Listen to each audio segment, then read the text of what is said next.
Short pitch थी और back foot पर जाकर खूबसूरती के साथ पुल किया। ये सिर्फ एक आवाज नहीं है, ये वो एहसास है जो समय की सीमाओं को पार कर आज भी दिलों में गूंजता है। जब टीवी हर घर में नहीं था, जब रेडियो ही दुनिया से जुड़ने का सबसे बड़ा जरिया था, तब एक आवाज सुनाई देती थी, अनुशासित, सधी हुई और ऊर्जा से भरपूर। हर गेंद, हर रन उनकी जुबान से निकलकर एक कहानी बन जाती थी। ये आवाज थी पद्मश्री अवॉर्डी श्री सुशील दोशी जी की। सुशील दोशी, एक ऐसा नाम जिसने क्रिकेट को सिर्फ देखा नहीं, बल्कि उसे जिया है और देश को भी महसूस कराया है। दूरदर्शन के पर्दे पर या ऑल इंडिया रेडियो की तरंगों पर उनकी आवाज सिर्फ क्रिकेट के मैदान की जानकारी नहीं देती, बल्कि एक पूरा दृश्य रचती है, जहां दर्शक ही नहीं, हर श्रोता खुद को मैदान के बीच खड़ा पाता है। उनके शब्दों में है सादगी, उनकी आवाज में है अटूट विश्वास, और उनके अंदाज में बसती है भारतीय क्रिकेट की आत्मा। उन्होंने अपने लेखन के जरिए क्रिकेट की उस अनकही दुनिया को सहेजा, जहां हर किस्सा एक विरासत है, हर खिलाड़ी एक प्रेरणा है और हर पल एक इतिहास है।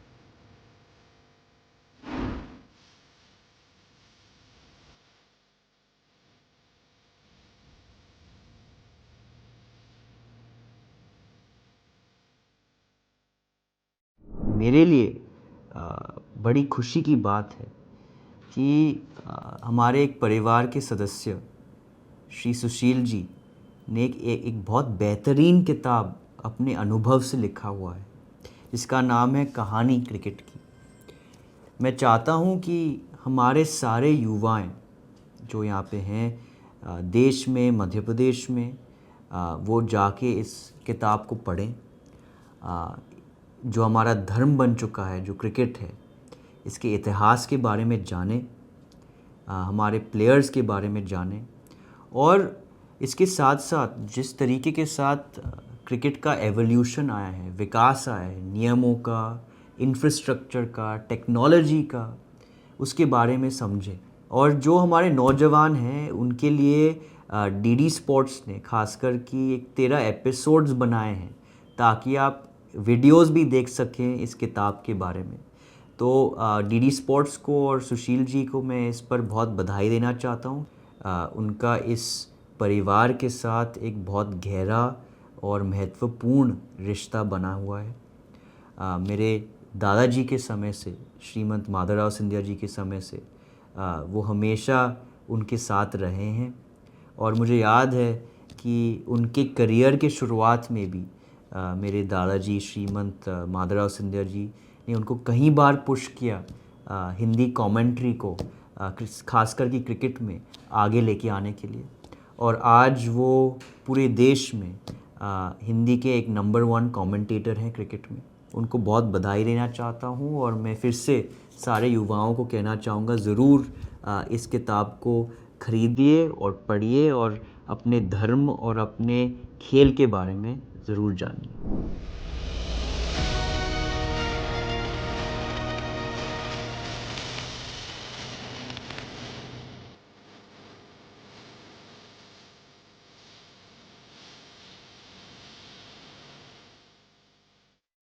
किसी भी क्रिकेट मैच से पहले दोनों टीमों के कप्तान टॉस के लिए उतरते हैं। टॉस जीतने वाले कप्तान ये तय करते हैं कि वो पहले बल्लेबाजी करेंगे या गेंदबाजी। अब ये निर्णय इस बात पे निर्भर करता है कि क्रिकेट की रणभूमि यानी 22 गज की पिच को कैसे तैयार किया गया है। अब क्योंकि क्रिकेट मैचेस में पिचेस इतनी महत्वपूर्ण होती हैं, तो इसका विस्तृत उल्लेख किया गया है बहुचर्चित किताब कहानी क्रिकेट की में।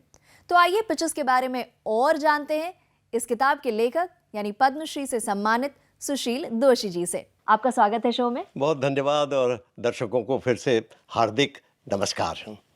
शुरुआत करते हैं ऐतिहासिक संदर्भ के साथ। पहले अनकवर्ड पिचेस का इस्तेमाल हुआ करता था। नहीं, बिल्कुल। देखिए, उससे क्या होता था कि बल्लेबाजों को जो उछाल है टप्पा खाने के बाद गेंद किस तरह से आ रही है, उसके बारे में अनुमान नहीं लगता था और इससे घायल होने की काफ़ी संभावना बन जाती थी। कई उदाहरण हैं क्रिकेट में। नरी कॉन्ट्रैक्टर का हम जानते हैं कि ग्रिफिथ की गेंद पर किस तरह उनके सिर में चोट लग गई थी, जान पर बनाई थी और उनके माथे में टेंटालम की प्लेट फिट की गई थी, तब उनकी जान बच पाई थी। और ये लोगों को समझ में आ गया था कि इस तरह की जो पिचेस है ना, उसमें बल्लेबाजों की जान आफत में पड़ सकती है। तो इसके लिए काफ़ी सोच विचार चलता रहा। ये सोच विचार केवल भारत में ही नहीं, दुनिया भर में चल रहा था और ये अनुमान लगाया जा रहा था कि इन अनकवर्ड पिचेस के बारे में क्या इलाज किया जाए। 1960 के बाद उत्पन्न होने लगी ये स्थिति कि ज़्यादा से ज़्यादा कवर्ड पिचेस रहें और फिर 1971 में हमको मालूम है कि जब भारत वेस्ट इंडीज़ गया था और सुनील गावस्कर ने 774 रन बनाए थे वेस्ट इंडीज़ में जाकर, तब भी वो केवल स्कल केप लगा कर खेलते थे और तेज़ गेंदबाजों के सामने खेलते थे और कई बार अनकवर्ड पिचेस पर भी खेलते थे। लेकिन बाद में इस बात को गंभीरता से लिया गया और अनकवर्ड पिचेस अब अंत हो गया है क्रिकेट में। 1910 के अराउंड से ही चर्चा शुरू हो गई थी, क्योंकि इंग्लैंड में खास करके एक ऐसा सीजन आया था 1910 के अराउंड जब बहुत बारिश हो रही थी, तो इस कारण लगा कि अब बदलाव की ओर रुख करने की जरूरत है और ऑस्ट्रेलिया ने तो डोमेस्टिक क्रिकेट में 1940 के अराउंड ही कवर्ड पिचेस लानी शुरू कर दी थी। पहले कवर क्यों नहीं होते थे कि इतना पैसा नहीं होता था, इतनी सुविधाएं उत्पन्न नहीं कर सकते थे। आजकल तो हम देख रहे हैं कि ईडन गार्डन्स पर पूरा ग्राउंड कवर, न केवल पिच, न केवल स्क्वायर, बल्कि पूरा ग्राउंड कवर कर देते हैं। तो जैसा जैसा पैसा आया, पिचेस सुधरने लगे, ग्राउंड सुधरने लगे, स्क्वायर्स को ढका जाने लगा और अब तो जैसे जैसे समृद्धि आई ना क्रिकेट में, हम देख रहे हैं कि पूरा पूरा ग्राउंड कवर कर दिया जाता है। इसके दो कारण हैं। एक तो ये कि खेल जारी रहता है, आपने जैसे ही बारिश रुकी आप कवर उठाए और मैच आप जारी रख सकते हैं। और तो खेल जो दर्शकों के लिए रहता है, देखिए 50,000 लोग दर्शक उपस्थित रहते हैं, करोड़ों लोग टेलीविज़न और रेडियो के माध्यम से सुनते हैं, प्रतीक्षा करते हैं कि कब खेल। आपने अनकवर्ड पिचेस रहे, अनकवर्ड तो फिर मैच रुक ही जाएगा, 5-4 दिन तक मैच नहीं होते हैं। तो ये चीज़ों को समझा गया और खेल के भले के लिए कवर्ड पिचेस और कवर्ड ग्राउंड, ये दोनों की ज़रूरत महसूस की गई और वो अच्छा हुआ। क्रिकेट खेल के लिए बहुत अच्छा है और जैसे जैसे खेल में समृद्धि आती है ना, तरह तरह के इलाज जो खेल को जारी रखने के जो भी कोशिशें हो सकती हैं उसको किया जाता है। और मुझे खुशी है कि आईसीसी लगातार इन बातों के प्रति काफ़ी संवेदनशील रहा है और उन्होंने जब जब ज़रूरत पड़ी ज़रूरी बदलाव किए हैं और ऐसा नहीं कि अपने नियमों पर अड़े रहे, उन्होंने ज़रूरी बदलाव किए और आज क्रिकेट देखिए किस मुकाम पर पहुंचा है। इस संदर्भ में एक बयान आया था रिची बेनॉ का। उनका कहना था कि अनकवर्ड पिचेस के जाने के बाद जो क्वालिटी ऑफ रिस्ट स्पिन है उसमें पतन हुआ। वहीं रे इलिंगवुड जो कि पूर्व इंग्लैंड कप्तान है, उनका मानना था कि अनकवर्ड पिचेस से बेहतर बल्लेबाज और गेंदबाज तैयार होते थे। नहीं, ये बात तो है। देखिए अनकवर्ड पिचेस रहते थे तो उसमें चुनौती बल्लेबाजों के लिए ज़्यादा थी, क्योंकि असमान उछाल, कम ज़्यादा स्पिन, तो ये तमाम चीज़ें बल्लेबाजों के लिए बहुत परेशानी का सबब। जिसकी तकनीक बहुत अच्छी थी, जो देरी से खेलने की जिनमें योग्यता बल्लेबाजों में रहती थी, जैसे सुनील गावस्कर का हम नाम ले रहे हैं, तो ऐसे जो बल्लेबाज होते थे जिनकी तकनीक बहुत ठोस रहती थी और जो गेंद को देरी से खेलने की क्षमता रखते थे, ये बल्लेबाज उभरते थे। लेकिन अब तो क्या हो गया, कवर्ड पिचेस में गेंद समान उछाल आ रही है, हम देख रहे हैं और बल्लेबाज एक तरह से हावी हो रहे हैं गेंदबाजों पर। तो एक संतुलन बैठाना, ऐसा पिच तैयार करना जो कि बल्लेबाजों के लिए भी ठीक हो।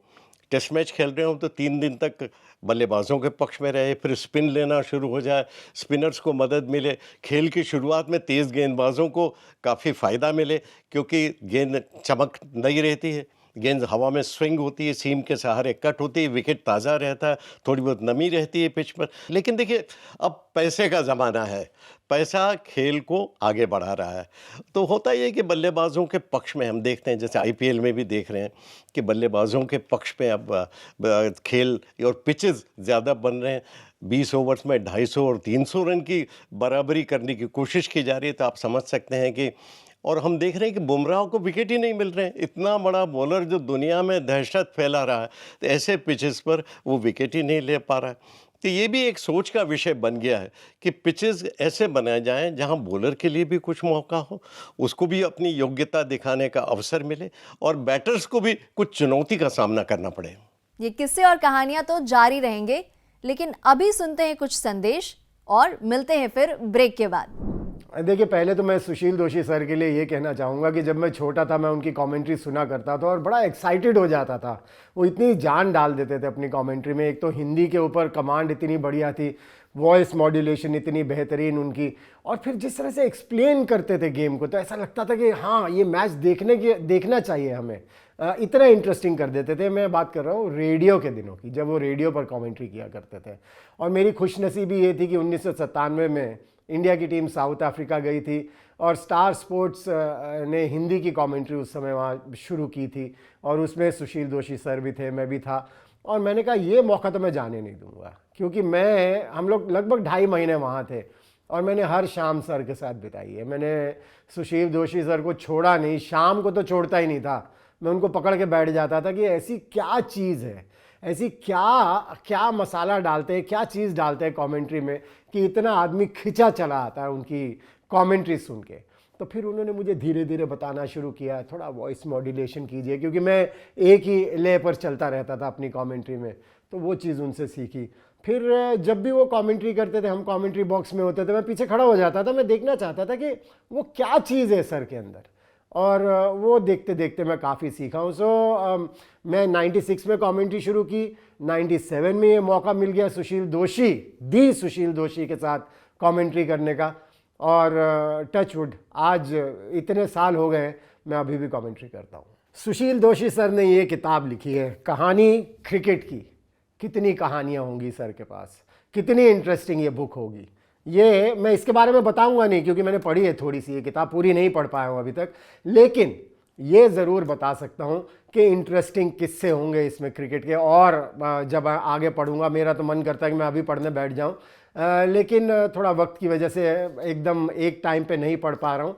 लेकिन आप अंदाज़ा लगाएं कब से कमेंट्री कर रहे हैं, कितनी कहानियाँ होंगी और कितना इंटरेस्ट डाला होगा। मिस न कीजिएगा। देखिए कहानी क्रिकेट की पद्मश्री अवॉर्डी श्री सुशील दोषी के साथ हर रविवार सुबह 9 बजे सिर्फ डीडी स्पोर्ट्स पर। गेंदबाज और बल्लेबाज दोनों को अपने स्किल्स दिखाने का मौका मिला था। 1937 एशेज टेस्ट में वो तीसरा मुकाबला था एशेज का, जहां पर बैटिंग ऑर्डर पूरा रिवर्स कर दिया था डॉन ब्रैडमैन ने स्टिकी विकेट पर सही रणनीति से उतरने के लिए, ताकि कंडीशंस को मैक्सिमाइज किया जा सके। नहीं, बिल्कुल भी। देखिए, जो भी कप्तान रहते हैं ना, वो बड़ा, एक तो तकनीक और तरकीब, क्रिकेट केवल तकनीक का खेल ही नहीं है, ये तरकीब का भी खेल है। और आपका दिमाग सामने वाले के दिमाग से कितना ज़्यादा तेज़ चलता है, ये बहुत ज़रूरी है। तो उन्होंने देखा कि अगर अनकवर्ड पिच है और बारिश हो गई है तो बॉलर्स को फ़ायदा मिलेगा। ऐसे में अपने सितारे बल्लेबाजों को पहले उतारने का कोई फ़ायदा नहीं, केवल बॉलर्स को पहले फेंको। अगर वो जल्दी भी आउट हो जाते हैं तो ज़्यादा नुकसान नहीं, क्योंकि वो भी कोई बहुत ज़्यादा रन बनाने वाले नहीं थे। तो इसलिए, और विकेट पर टिक गए तो तब तक धूप पड़ जाती है, पिच थोड़ा आसान हो जाता है, अंदर की नमी थोड़ी सूख जाती है, बल्लेबाजों के हक में स्थिति बनने लगती है। अच्छा कप्तान कौन होता है? जो कि परिस्थिति का आकलन करके जिम्मेदारी अपने ऊपर ले। अगर निर्णय सही बैठा तो वो कहे कि सबका सामूहिक निर्णय था, लेकिन अगर निर्णय गलत बैठा तो वो कहेगा कि नहीं, मेरी जिम्मेदारी थी, ये मैंने निर्णय लिया। तो ये जो बड़े कप्तान होते हैं ना, रिची बेनो है, डॉन ब्रैडमैन है, सुनील गावस्कर हैं, बिशन सिंह बेदी हैं, या महेंद्र सिंह धोनी हैं, ये यही काम करते थे कि खुद परिस्थिति का जायज़ा करके निर्णय लेते थे और फिर उस निर्णय को जायज़ करने के लिए, ठीक ठहराने के लिए पूरा प्रयास करते थे, और फिर कहते थे कि ये निर्णय मेरा है। अगर ये निर्णय सही नहीं बैठा तो फिर उसको ओढ़ भी लेते थे, खुद लेते थे उसकी जिम्मेदारी। इयन चैपल हमेशा कहते हैं कि डॉन ब्रैडमैन के साथ किसी की भी तुलना करना ये क्रिकेट का ही अपमान है। उसके बाद ही 1 से 10 तक सब डॉन ब्रैडमैन, 11 नंबर से फिर दूसरे बल्लेबाज शुरू होते हैं, ऐसा उनका कहना था। बिल्कुल ठीक कह रहे थे, क्योंकि जिसका औसत 100 के करीब हो, ऐसा बैटर तो दुनिया ने देखा नहीं। एक कहानी है, पिच इस तरह के होते हैं जहां बल्लेबाजों को बड़ी मुश्किल पड़ती है। तो एक 160 किलोमीटर की बॉलिंग कर रहा था बॉलर, और एक बैटर बैटिंग करने आया, तो इतनी स्पीड की बॉलिंग उसने कभी खेली नहीं थी। पहली गेंद आई तो बिल्कुल कान के पास सरसराती हुई निकल गई, बाउंसर। दूसरी गेंद नाक के पास से निकल गई। अब वो घबरा गया, उसने अंपायर को कहा कि भाई साइड स्क्रीन हटाइए। तो अंपायर ने कहा ठीक है, किधर हटाना? उसने कहा पहले बाईं तरफ हटाइए, तो उसने बाईं तरफ हटाई। फिर उसने कहा नहीं नहीं, यहाँ नहीं, थोड़ी दाहिनी तरफ हटाइए। तो फिर दाहिनी तरफ हटाई, और फिर ऐसे 5 मिनट हो गए, कभी बाएं कभी दाएं। अंपायर को गुस्सा आया, बोले यार क्या करना चाहते हो, कहाँ रखना चाहते हो साइड स्क्रीन को? बोले कुछ नहीं, बॉलर इतनी तेज बॉलिंग कर रहा है, मुझे दिखाई नहीं दे रहा, एक काम करो, बॉलर और मेरे बीच में विकेट के या पिच के बीचों बीच साइड स्क्रीन को रख दो। तो ये पिच जब मुश्किल होता है ना, तो बल्लेबाज हमेशा दहशत में रहता है, और सबसे बड़ी बात कि उसको घायल होने की संभावना भी रहती है। और बल्लेबाजी के विकेट कीपर भी कई बार आहत हो जाता है, विकेट के पीछे खड़ा रहता है, कई बार अचानक उछाल आया, कहीं भी लग सकती है। तो अब बात करते हैं ड्रॉप इन पिचेस की।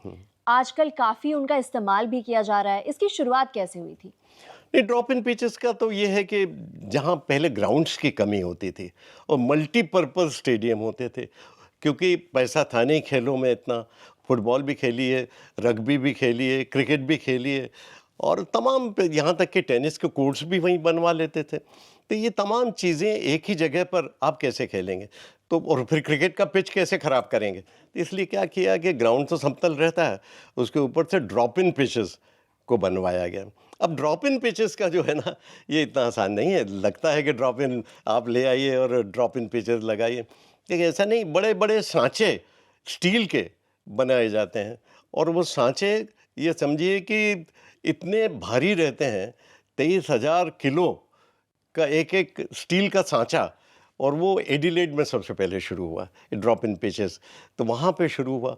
और फिर वो आप पिछला विश्व कप तो हमें याद है 2024 का, जो अमेरिका में खेला गया, और वहाँ पर ड्रॉप इन पिचेस कैसे आया, आपको हैरानी होगी कि एडिलेड में तैयार हुए स्टील के बड़े बड़े सांचे, उनको जहाज़ से सफ़र करके लाया गया फ्लोरिडा में, और फ्लोरिडा में फिर उस पर बरमूडा घास उगाई गई, और वहाँ से फिर पिचेस तैयार करके ट्रकों में और क्रेनों के ज़रिए ट्रकों में भर के 10 पिचेस भेजी गई नासाऊ में, जहाँ की वर्ल्ड कप के मैचेस स्टेडियम बनाया गया था, जब भारत और पाकिस्तान का पहला मैच था। तो इतना आसान नहीं था। देखिए, इतना भारी भरकम सामान पहले जहाज़ से लाया गया, लेकिन फिर इसमें फ़ायदा ये है कि आप पिच उठाकर दूसरी जगह ले जाइए और दूसरी जगह उसका इस्तेमाल करिए। तो सबसे बड़ा फ़ायदा ये हुआ कि अमेरिका जैसे समृद्ध देश में अगर क्रिकेट चला गया, इसका मतलब ये है कि वैश्विक होने की तैयारी है क्रिकेट की। क्रिकेट तो अब कुछ पहले कॉमनवेल्थ कंट्रीज़ में ही खेला जा रहा था, अब हम देख रहे हैं कितने सारे देश खेल रहे हैं, यहाँ तक कि चीन तक में क्रिकेट खेला जा रहा है, हॉलैंड क्रिकेट खेल रहा है। कई देश जो पहले क्रिकेट नहीं खेलते थे और कहते थे कि क्रिकेट खेला नहीं जा सकता, वहाँ पर क्रिकेट खेला जा रहा है। और अमेरिका तो बहुत भरसक तैयारी कर रहा है, वहाँ के अलग अलग अब वो लीग्स भी होने वाले हैं।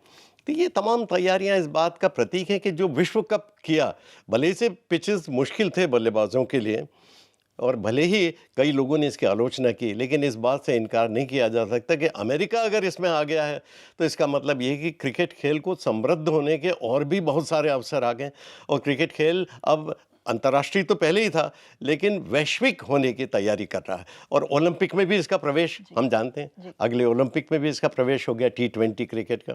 तो T20 क्रिकेट जो है ना, इसने बड़ा फ़ायदा किया है। हम क्रिकेट के वैश्वीकरण पर यहाँ पर चर्चा कर रहे हैं, उस संदर्भ में कितना महत्वपूर्ण है ड्रॉप इन पिचेस का आना?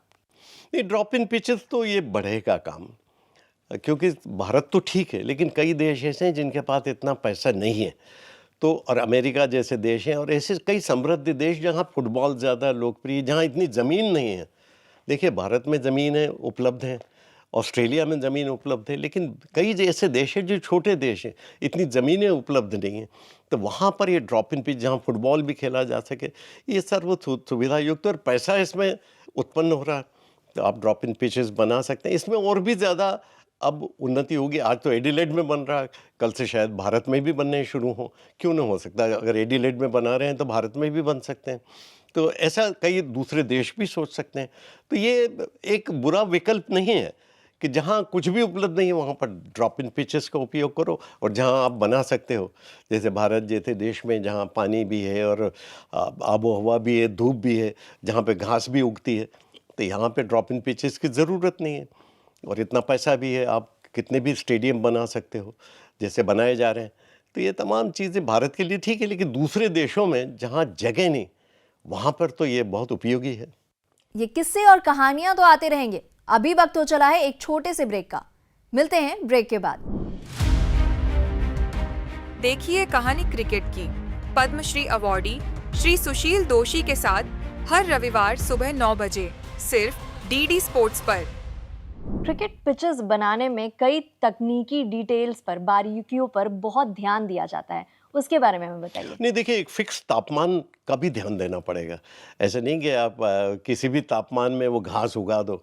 मिट्टी किस तरह से बिल्कुल ओरिजिनल जैसे पिचेस बनाते हैं ना, उसी तरह से उस सांचे में उस पिच की रचना की जाती है। और फिर कोई बहुत ज़्यादा मोटी भी नहीं होती, 20 सेंटीमीटर मोटी होती है पिच, खाली ड्रॉप इन पिच। और वो वैसे के वैसे उठा के दूसरी जगह ले जाते हैं। जैसे हम दरी बिछाते हैं ना, वैसे ड्रॉप इन पिचेस बिछाई जाती है। मैंने खुद देखा, खास करके 1977-78 में जब कैरी पैकर ने सीरीज शुरू की थी ना, तब उनका झगड़ा चल रहा था ऑस्ट्रेलियन क्रिकेट बोर्ड से। तब उनके कोई मैदान देने को तैयार नहीं था, तो उनके पास कोई विकल्प नहीं था, लेकिन जिद्दी आदमी थे वो। उन्होंने ड्रॉप इन पिचेस लिए और दूसरे ग्राउंड्स पर वो ड्रॉप इन पिचेस लगाए। और देखिए, तब पहली बार हमने देखा था फ्लड लाइट में क्रिकेट, और कपड़ों का रंग बदल गया था। फ्लड लाइट में क्रिकेट, गेंद का रंग बदला। तो उन्होंने बड़ी क्रांति लाई उस समय। और दुनिया में पेशेवर की दुनिया ने, हालांकि उन्होंने कमाई नहीं की, लेकिन बाद में अन्य अन्य संगठनों ने, और आईपीएल आज उसी का एक तरह से रूप भी है।